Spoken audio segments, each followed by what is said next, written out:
This is HighIntensityBusiness.com with Lawrence Neal, helping you achieve your health and fitness goals. Become a great personal trainer and build your high-intensity strength training business.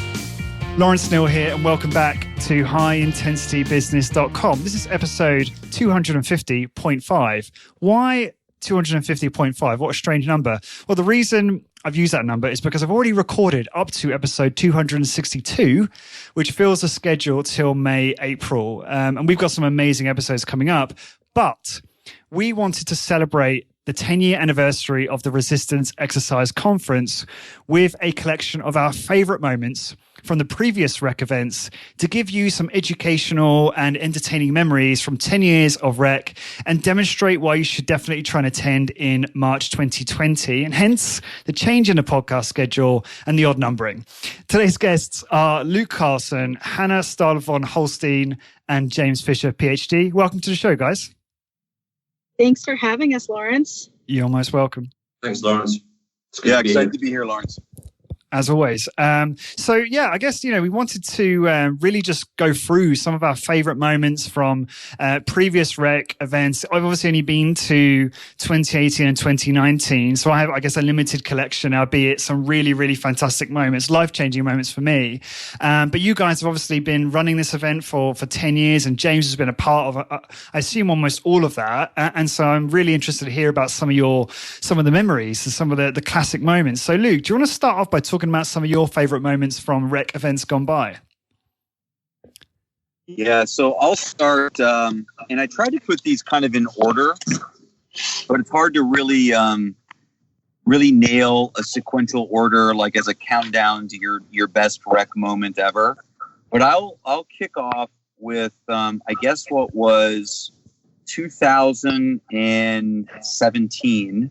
This was at the JW Marriott, connected to the Mall of America. And it was the one year that we did a roundtable on the people that were closest to Arthur Jones. And right now, Hannah's giving me a face because that must be on her list also. But that roundtable was Jim Flanagan, who was the national sales manager for Nautilus and then for MedX, and really Arthur's right-hand man, the person that Arthur probably confided in the most and spent the most time with. Kim Wood, who was the longtime head strength coach for the Cincinnati Bengals, but also was the distributor in the Midwest, and he's responsible for selling more Nautilus equipment than any single individual. He was the closest to Arthur in the early days. I mean, he literally took the sheets of paper right off the typewriter when Arthur was writing Bulletin 1 and Bulletin 2 and proofread them.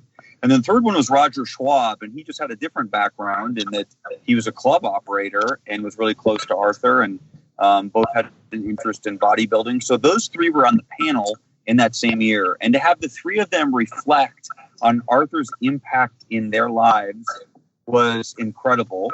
You know what? I'm forgetting a fourth person. No, I said Kim Wood. I forgot Ellington Darden. Yeah, Ellington Darden. My goodness, the longtime director of research for Nautilus. So those four people combined all had very different roles in Arthur's life, but they were the four people that were the closest to Arthur that were involved with Nautilus. So having the four of them together interact with each other was an absolute highlight. And I think so many people came to that conference that year just to watch the four of them reflect on their relationships with Arthur. Yeah, I think 2017 was kind of a pivotal moment for REC and who was now coming to REC because of that roundtable. I mean, that was the first year that I ever met Fred Hahn. That was the first year that Dr. Ben Bukikio was there. That was the first year that I met, Blair and Mike Petrella from Canada. And so it was just such a fun year at the JW Marriott. And from then on, all of those people have been attending, and it's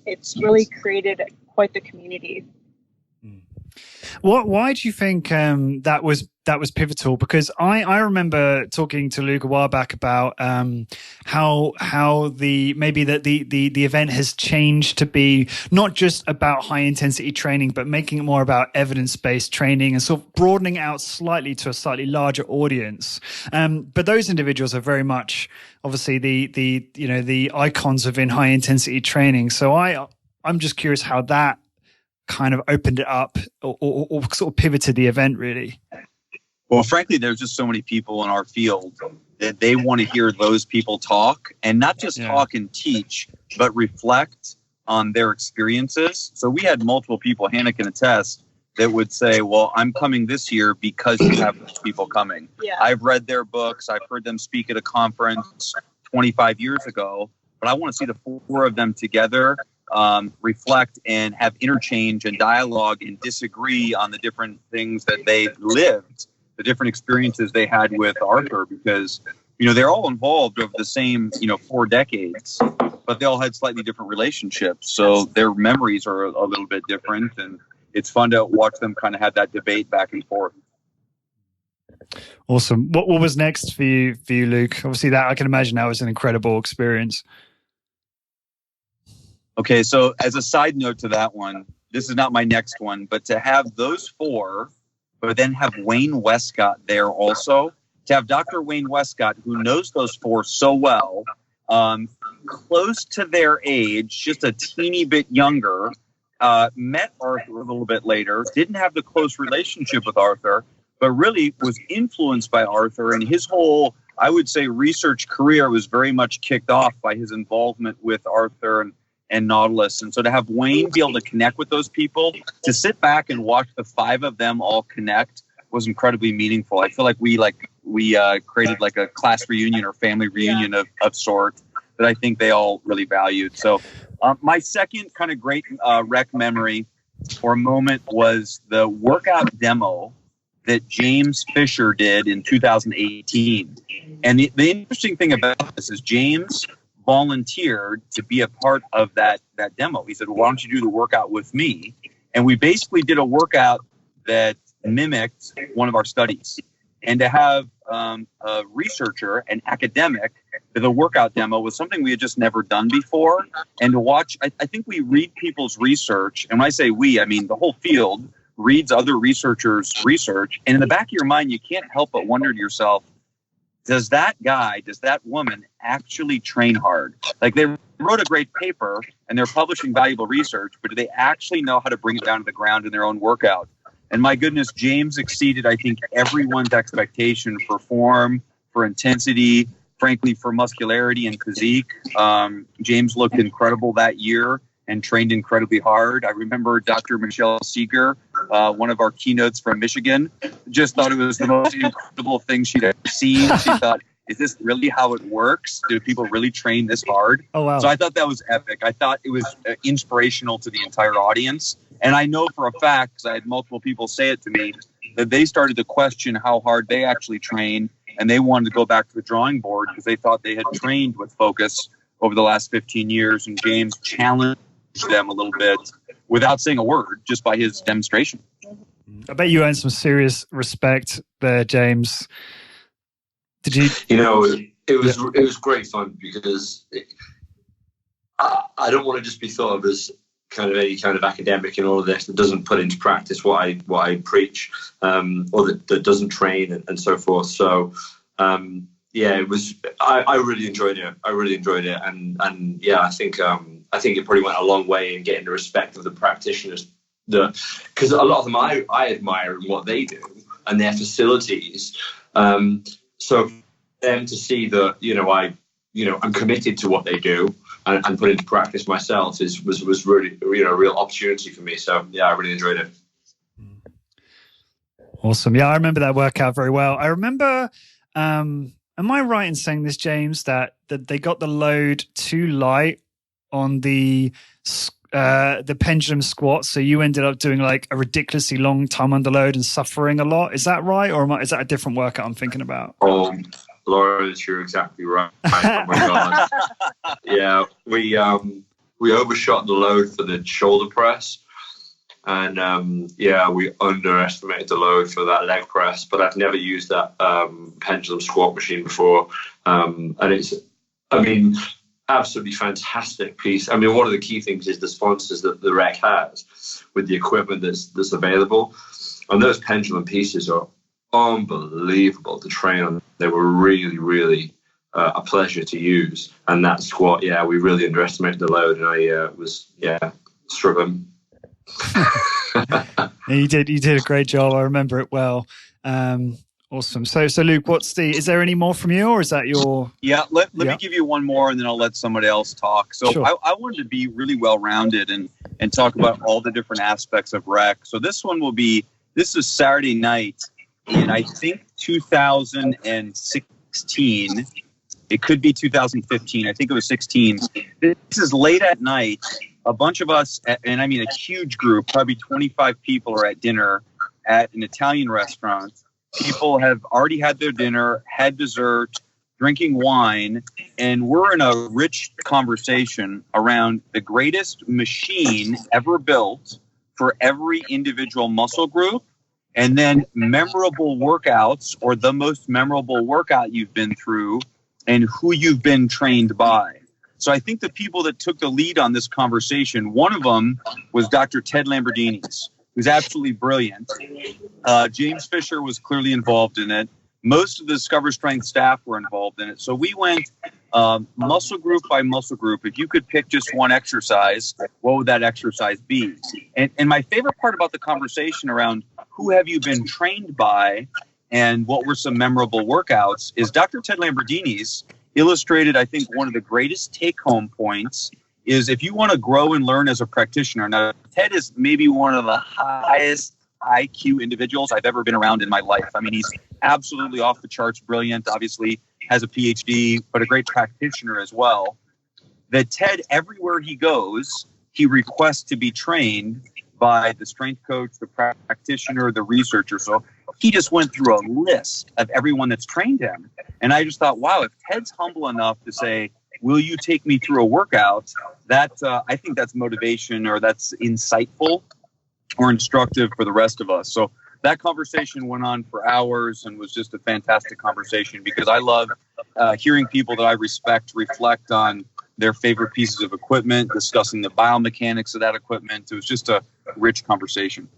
Was that what, because I know that you do that yourself, Luke, you travel around and you get a workout from all the different practitioners around the US. And was that what inspired you to do that? You know, to leave your, to kind of go in and say to the trainer, train me like you train anyone. I'll pay full price for a session. I just want to experience how you do it. And so I can learn from that. Was that inspired by Ted? I think I'd always done it, but Ted, I guess, reinforced the idea that it was important. And when I heard his list was much longer than my list of who he'd been trained by. So I thought, well, my goodness, I need to continue to grow that list. And let me make an important side note here. I could say my all-time greatest rec memory was when James Fisher first came to the conference in 2013 was his first appearance. And we had early morning workouts, and attendees show up for the early morning workouts, and our staff is ready to take them through a workout. And I'm not kidding. The first person to come through the door, or one of the first 5 people to come through the door, was James. And so we thought, okay, this academic that we don't know at all, who's speaking here, is showing up for the workout. And we understood right away that James had no ego. He was incredibly humble. Well, that's not true. Was incredibly knowledgeable, but he was willing to have somebody else put him through a workout. We knew almost all we needed to know about James from that moment. And by the way, we've seen some other incredible speakers do the same thing over the years, like Doug McGuff showed up at the early morning workout ready to work out. That was so and real. We laugh. We reflect, and laugh is too strong of a word, but we're always confused by how many attendees decide not to participate in the early morning workout because they say, oh, no, I kind of already know how to work out. And I want to think, well, you do know Doug was here, and you do know James was here, and you do know that, like, Rob Morton. Yeah, Rob Morton was here. So I just think that's interesting. Yeah.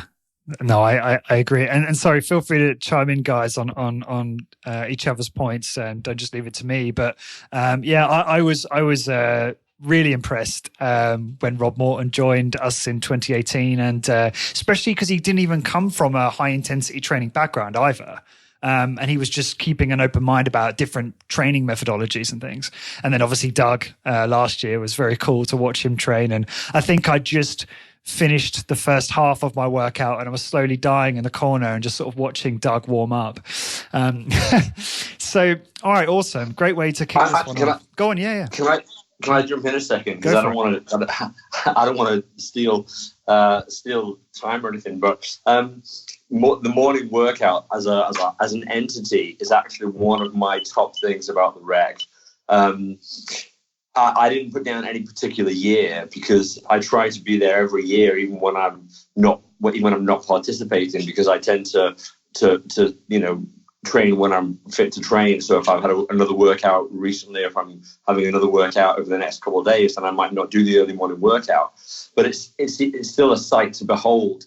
I can't imagine, echoing Luke's thoughts, I can't imagine why people would be at the conference but not be at the early morning workout, even if they just want to be there and make notes. The efficiency of the trainers and the motivation and encouragement and the camaraderie between the attendees and between the speakers, like was said, Rob Morton and Doug McGuff training.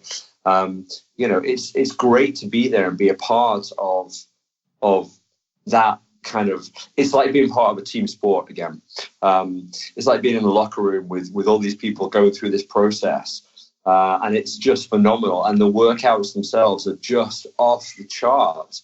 Last year I laughed at Luke the day before and said I'm not gonna be part of the early morning workout, and I went down there and as a last minute thing, grabbed one of the guys to put me through manual triceps extension, and then I got on one of the other machines, and you almost just don't want to miss it. It's something so incredible. So even if you ran a facility but didn't want to train, I don't know why you wouldn't be there watching every Discover Strength trainer with the things that they're saying and the things that they're doing with the clients. So it's to me, it's just a highlight of the entire trip. It's just phenomenal. I do really think that's where every component of the conference comes together too. It's where all the attendees come together, all of the sponsors come together, and we do what we actually love to do and why we're there. And it's all around resistance exercise.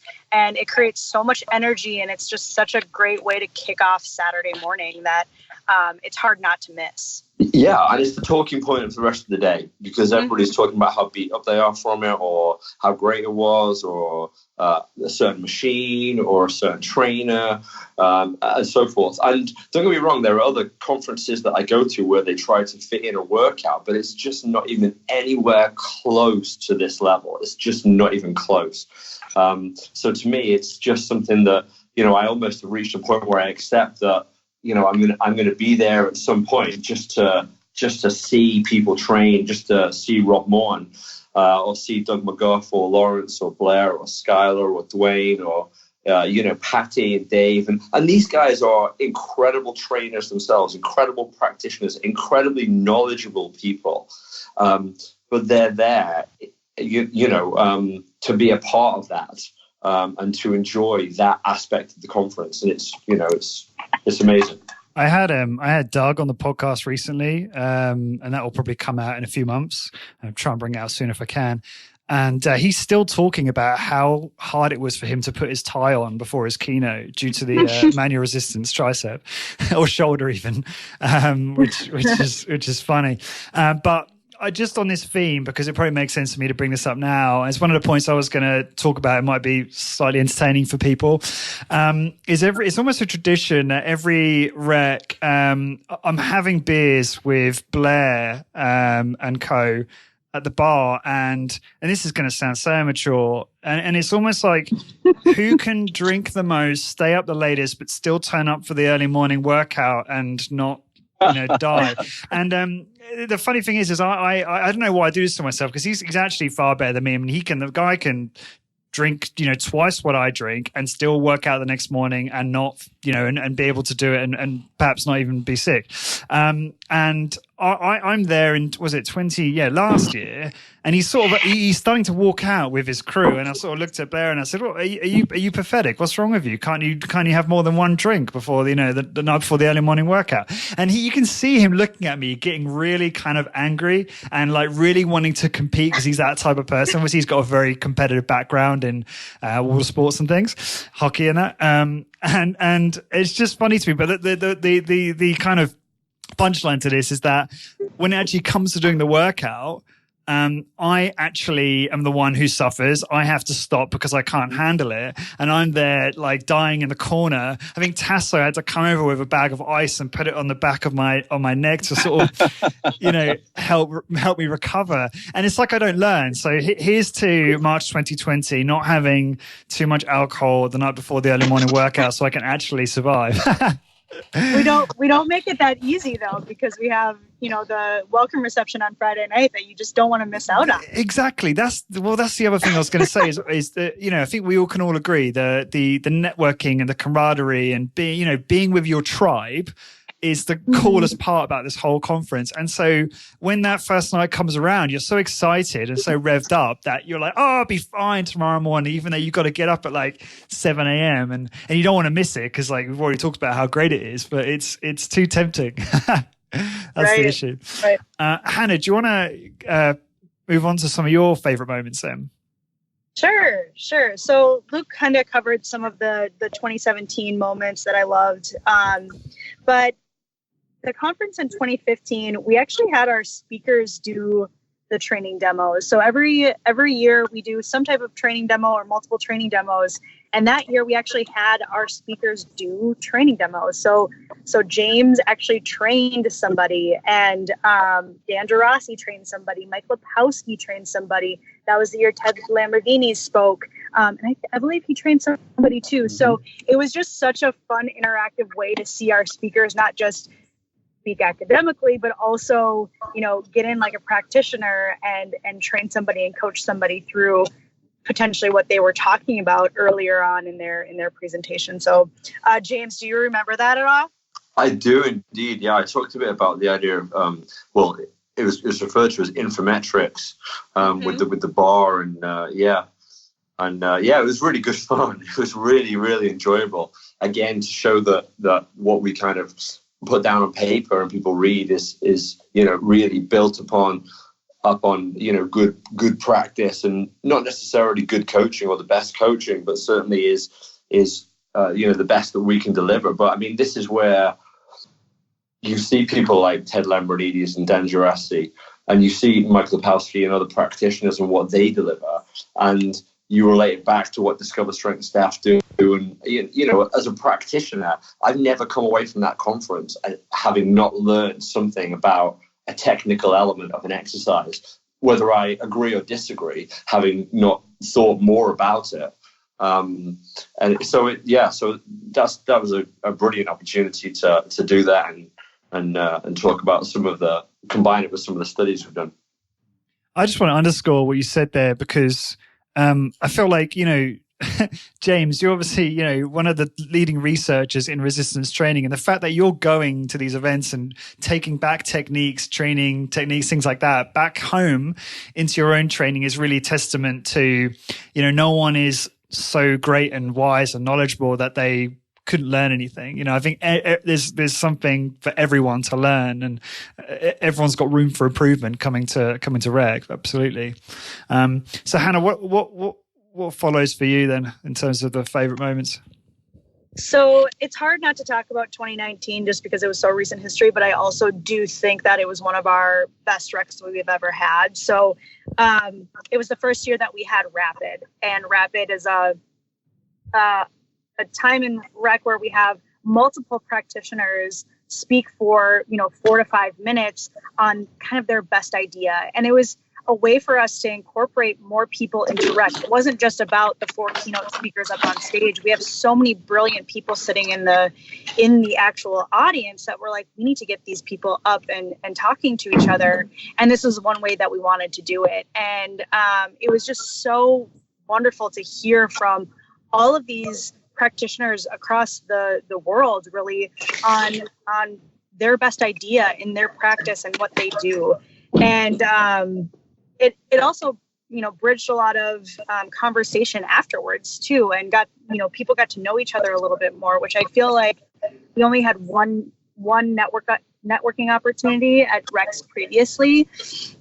And this last year, we just had so many more opportunities to connect. Yeah, so I would like to echo that and say 2019 was the year that we really decided to put like the attendee at the center of the conference instead of the speaker, the keynote speaker, right, with apologies to James, of course. And so we introduced so many things that made it about the attendees, letting the attendees speak, letting the attendees interact in something we called Unconference.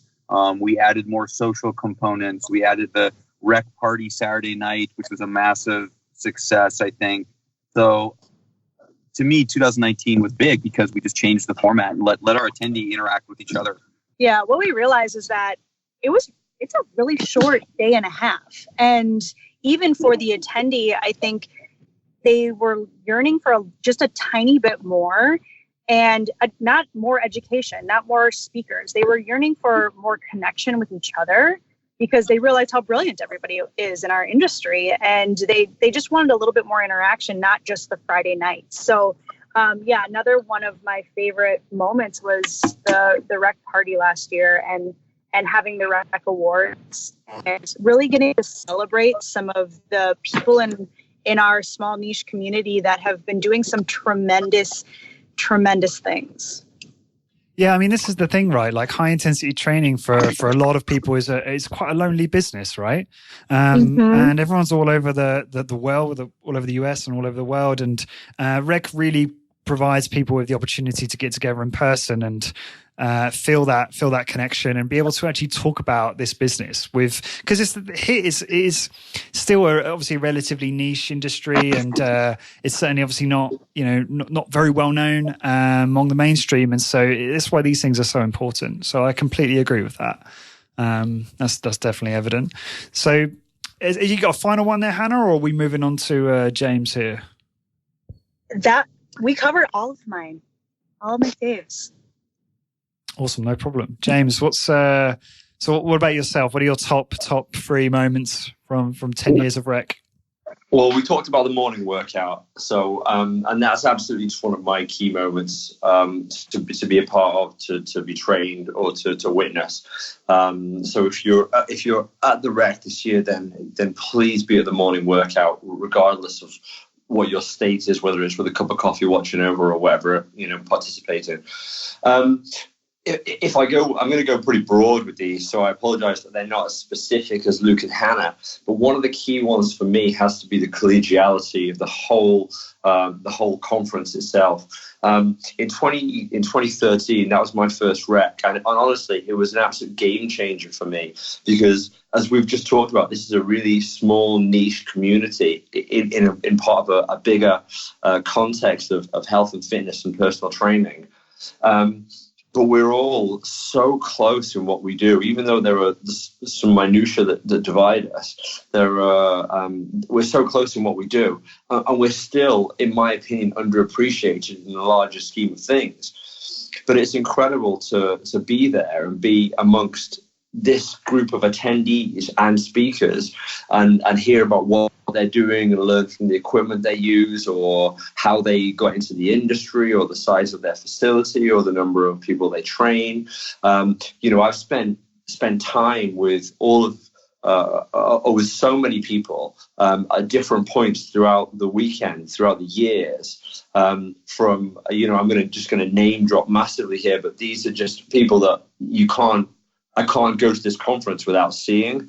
Dwayne Wimmer is just an all-time hero of mine for his knowledge of the equipment and his facility, and one of the hardest working guys in the industry. And then Patty and Dave Durrell, Diana Del Garbino, Richard and Mike Wolf always are so intelligent in the way they discuss things, whether it's nutrition or whether it's certain training techniques that they use. Skylar, of course, and Blair and Owen. Mike Petrella and the equipment that he's got and the videos that he puts out. Bill Crawford. And, of course, Mike and Bill and Dwayne all got awards last year for their respective kind of facilities or time in the industry or and so forth. Peter Rayner, however you pronounce his surname, I apologize, coming over from New Zealand with his staff. And all of this is summarized for me, if I recall a specific moment. Me and Simon Shawcross were sat at the bar last year in the hotel, and we were looking across, and from where we were sat, you could see into the kind of the Saturday night party, and you could see people kind of spilling out into the foyer with their respective conversations. And it was so great just to be sat there and be able to kind of usher more people over, and people coming and going, and sit with Simon and just reflect on everything from fatherhood to to the industry, to the courses that he's running, to the research that I'm doing, and have people genuinely interested in what you're doing. It's just an amazing experience to be there, and every year see these people, and honestly, it's just, I hope people know how much it means to me to be there and see them and give them a hug and spend, a couple of days out of my year kind of being around them and trying to learn from them and trying to talk about what they're doing and what I'm doing. So the collegiality of the whole event is just amazing. Yeah, it's one thing when you're connecting with people over social media and email and doing that day in, day out. And then when you finally see people in the flesh and get to connect that way, it is special. And it's why it's my favorite weekend of the year. I wish we could do it more often. I know that we've sort of flirted about the idea of, James, of doing something similar in Europe at some point, but I think we're all just too busy with other things at the moment to really apply some resource and effort to that, if that's fair to say. Yeah, I really think and I really hope we'll make that happen at some point in the UK. But it's a tough one logistically to try and make it work. So, but yeah, absolutely, it's my favorite weekend of the year, and Faith, my wife, knows how much I love it, knows how much I cherish going over and spending time with these people and so forth. And it's just a highlight for me. Well, here's a question then, and this might be actually useful to the fathers listening to this. How do you negotiate the free pass to REC? Yeah, that's a good one. This is an academic conference from my point of view, so it's work. So, and mothers, for every ounce of pleasure that I get from it, which is a genuinely a true honor to be invited back and to see all these people. It still technically is work for me in presenting and putting together a presentation and the conference itself. So, Faith just. She gives me a bit of a pass on that, and I don't know what else I do the rest of the year to make up for it. But yeah, she.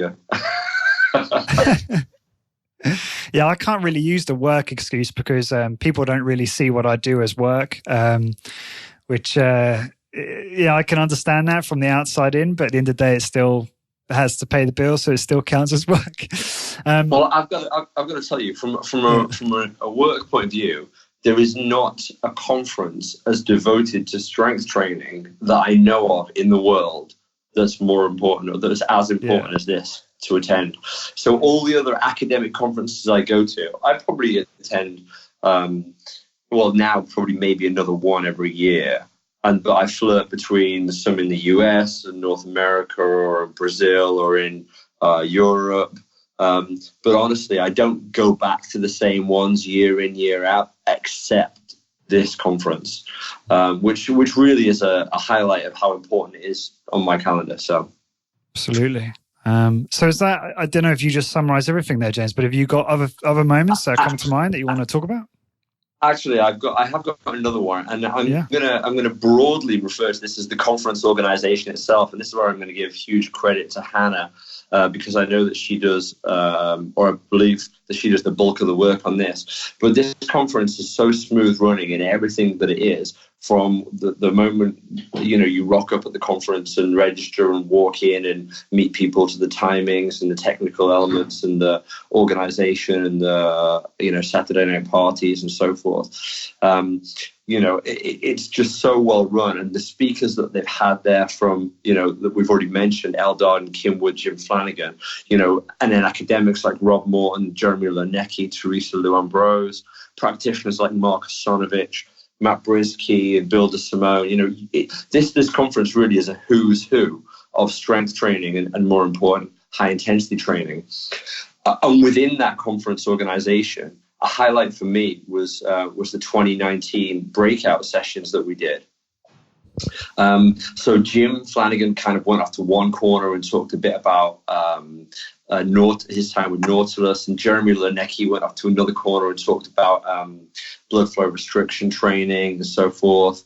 And I spoke with Jeremy before this kind of breakout, and I said, how do you feel about this? We're invited to this conference, but actually we kind of dropped onto this extra session with like no prep. And of course there was some prep because it was the day before that people had been invited to put on the board what do the attendees want the speakers to talk about.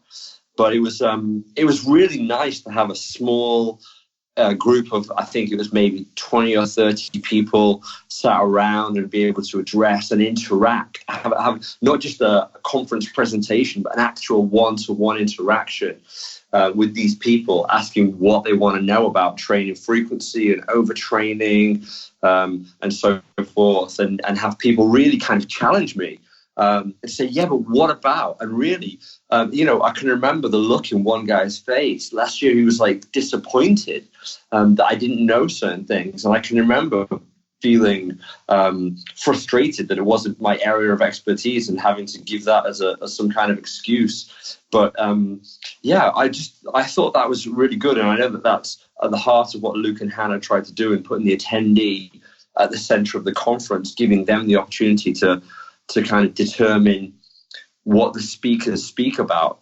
But it was, it was great as a speaker as well to be able to do that. So yeah, it was, the whole organization is phenomenal, but yeah, little things like the breakout sessions were brilliant. Question for you, Hannah and Luke. Have you ever thought about inviting or connecting with sort of I don't know how else to kind of describe them, but the quote unquote higher volume crowd, like Brad Schoenfeld and James Krieger. And I know that there's a lot of people who typically would attend Rec who would, disagree with their, a lot of their study design and a lot of their claims. But have you ever thought about trying to just kind of bring it all together, or do you just feel like that's a separate thing? Well, I mean, frankly, Brad would be on our list, but it's tough to continue to call him a high volume guy because he continues to publish some pretty good research on very low volume training. And so Brad would be on that short list. I mean, as much as we're a high intensity training conference, you said it before. I mean, our real focus is evidence-based resistance exercise information. And so we've had plenty of people that they're not familiar with high intensity training. I mean, this year we'll have Dr. Bente Klarland Petersen from Denmark, who, with all apologies to James, has to be the most brilliant speaker we've ever had. I mean, if you just want to talk about her scientific background, her contribution to the field, and how in demand she is, I mean, she is absolutely world-class, brilliant. And I don't think she knows, I mean, she's never heard of Arthur Jones before, but she created the word myokine. I mean, it came out of her lab. And so we're going to learn it right from her. And most of the high intensity training world thinks Doug McGuff created myokines, and Doug knows he didn't, but most of the audience doesn't know that. We're going to hear it like straight from Dr. Petersen. So we're open to all different, strength training researchers, to answer your question.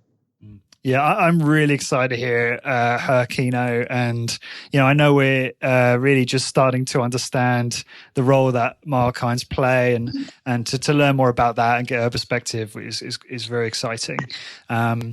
Sorry, James, I know I kind of cut you off there. I don't know if you had more in terms of memories that you wanted to... I have a ton of memories, but those were the highlights that I wanted to bring up for this podcast. But it's really interesting. I have a story around Doug and myokines, because we both spoke at a conference in Dresden in Germany a few years back, put on by Kiesa, and I can remember when they were first organizing the conference, being invited to go and speak, and I corresponded with Doug, and Doug said, or I think I spoke with Doug at the conference, and he said when they first invited him, he said, yeah, I'd love to speak about myokines. And I think Werner Kiesa went back to him and said, well, yeah, that'll be okay. But we've kind of got Bente Petersen speaking. And he was like, "Oh yeah, okay, well maybe leave it to her." Yeah.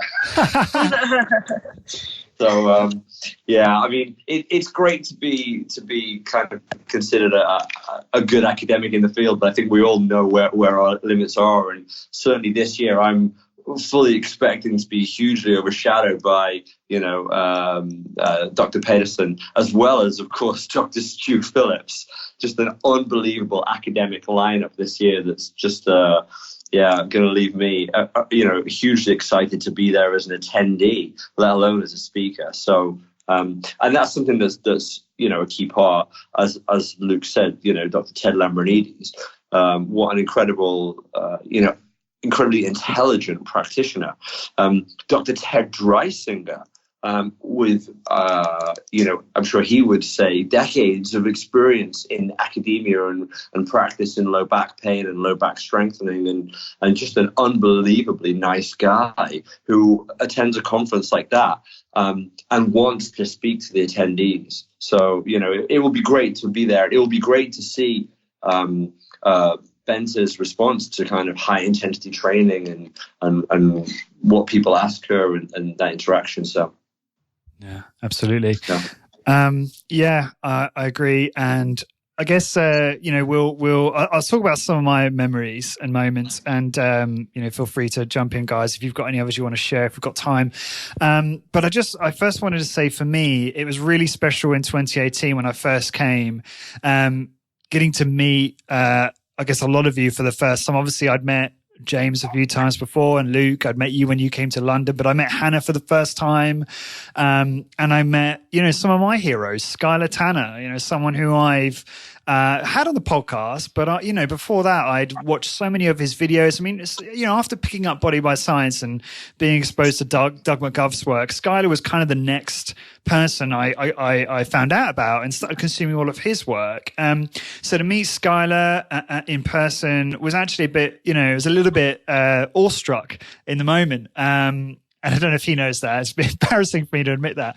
But, I also obviously got to meet Blair and Owen and the rest of the crowd. And it was just that was just such a cool thing. And I know I'm sort of, beating the same drum here, saying it's all about the meeting up with everyone, but it really is. And then for me personally, it was really lovely to see my girlfriend, who's now obviously my fiance, be with me and be immersed in my tribe and in this community and really get on with everyone. And because, she's been behind the scenes the whole time with the podcast, and she's been my rock. She's always there to help when, because people don't obviously get to see from, behind the scenes of high intensity business all that much. But, like any entrepreneur, I have my bad days, and I need someone there to help me out. And so she's been a big part of that. And it was really nice for me to be able to see her, having a laugh with Lucy, Owen's wife, at the bar, and just seeing her really connect with all my, this community, which I've really grown to love. So that was very, very important for me.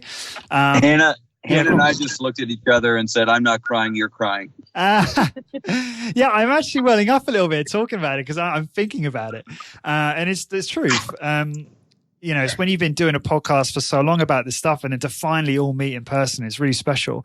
The early morning workouts, I know we talked about it a lot, but they are just an awesome reason to come to Rec. And they're both, it's a funny thing. I feel really excited about them, but also incredibly frightened at the same time. And I remember feeling all kind of confident and excited about the early morning workout at last year's Rec. And then when I got there, I remember kind of queuing and just looking at everyone going through the torture chamber and sort of standing there thinking, what am I doing? Why did I have 4 pints last night? That was stupid, But yeah, it was a great workout, obviously.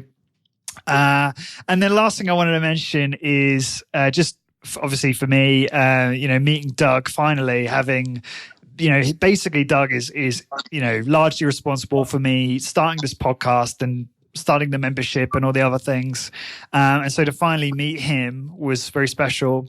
And then his keynote was just so inspiring. I feel like Doug is obviously, we all know Doug's very knowledgeable and very authentic. But he's also just so motivational, right? And I remember just I've spoken to so many people following that keynote he gave last year, and so many people were like, broke down into tears in a good way, and were just so inspired after that talk to, go back to their business with more zeal, or, in Sean's case, and Sean is my friend here in Galway, he was so inspired by that, and also by, seeing how the Discover Strength team train people and all of the rest of it, that, he pretty much came to me and said, I really want to start a business in this. Like, I'm really inspired. And a number of people actually did tear up, I think, during his talk. And it was special because he's basically standing there saying, I've got this, vast career as an ER physician, and I see people on the brink, and I almost bring them back to life, and then have them go through the rotating door the following week. But what we're doing is actually preventing this stuff from happening in a big way, and that was obviously a really powerful message. I'm sure I'm not the only one who remembers that. I'm sure you guys remember that too. Do you remember him sort of saying that at the end of his presentation? Yeah, and he basically concluded the presentation saying that strength training has the power to save the world. I mean, that was almost a direct quote, but he built up to that in a logical way where it really made sense. And that's where there was so much palpable emotion in the room. And I think the other time that there was palpable emotion in the room is when he said he wished he never created the Big Five. Oh my God. I audibly gasped. Yeah, and what was lovely was that, do you remember when he said that was what made Lawrence cry? Oh, shut up, James. No, it's true. What you mean that the Big Five isn't optimal? God. Yeah. So yeah, and also he what was it he said? I loved it when he said, I think it might have been at the start of his presentation, he sort of gave away how nervous he was talking to this crowd of high intensity training veterans and practitioners, where he feels like, oh God, these people know, more than my usual audience, and will be really kind of judging me in my performance, which was very kind of nice to hear him be so vulnerable, which is nice. Luke, as we kind of come to wrap this one up, do you want to talk about, I know we already talked about kind of some of the keynotes and what's happening, but do you want to just give people an overview of Rec 2020 and what they should expect? So we have great keynotes, like you said. Dr. Stuart Phillips from McMaster University is going to talk about protein and hypertrophy. James Fisher is back again. Dr. Bente Klarlund Peterson from Denmark. So all of our keynotes are frankly international. They're not from the US. And then we have more of these components that involve so much interaction with the participants. So we've ramped up the Friday night party to a new location. We think the Friday night party is going to be epic. Saturday night, we're doing more of the Rec Awards, and we got a great venue for the party Saturday night. We're doing early morning workouts back at one of our locations. One of the big highlights is we have some sponsors this year that we haven't announced yet that will be bringing brand new equipment. And I'll just kind of mention it right now. Med-X has some new things that they've been building, and they will be demoing that equipment for the first time ever at Rec 2020. We're trying to stay with this theme of put the attendee at the center of the conference and let the attendee get a chance to interact with speakers on an intimate level with each other. We're doing for the first time the Fishbowl Operator Roundtable. So we're taking a couple really well-known operators. We're taking Adam Zickerman, Roger Schwab, and Kyrie from Evolved Health. Yeah, Kyrie from in Canada. And the three of them will be on a panel. And then we'll take people from the audience and rotate out about every 5 to 8 minutes. The fourth panelist will always change, and they'll field questions from the audience. So just a number of different ways that we can learn and interact. We're still going to do Rapid this year with short 4 to 5 minute presentations from audience members. So we're excited. We're going to do the bus tour and visit a number of studios that we didn't visit last year on Friday, which was awesome, really well attended, and people got so much out of that. Exercise Coach will be one of those, a really rapidly growing franchise in the US and in Japan. So we have some really cool things on the docket this year. Mm-hmm. And it's the 10th year of Rec. So that's going to be, basically everywhere and what we want to celebrate. And we would, obviously love it to be our best Rec ever. So absolutely. Yeah, that sounds amazing. Like I knew about 50% of that. So to hear, they all have new Med-X kit there, that's very, very cool and very exciting. And how do people go about registering for that? So they can head to resistanceexerciseconference.com, and they can find all of our speakers. The schedule is up, as well as the registration page. So what's really great about registration as well is if you have people that are also at your company, there's a tremendous bundle discount for people to bring their employees. We think it's so important to not just have the studio operator there, but really bring your staff and inspire them as well. And we make it, really affordable for the staff to come. Awesome. Yeah, I noticed that on the site. That's great to see that. I want to be respectful of everyone's time. And so I'll wrap this one up. But thank you, everyone, for your time, and really enjoyed this conversation. And I hope we've got everyone super excited about Rec 2020. Obviously I'll be there again, and I just can't wait. And for everyone listening, to find this blog post for this episode and download the PDF transcript, please go to highintensitybusiness.com and search for episode 250.5. And until next time, thank you very much for listening. Discover how to achieve your health and fitness goals, become a great personal trainer, and build a successful high-intensity training business. Check out highintensitybusiness.com. highintensitybusiness.com.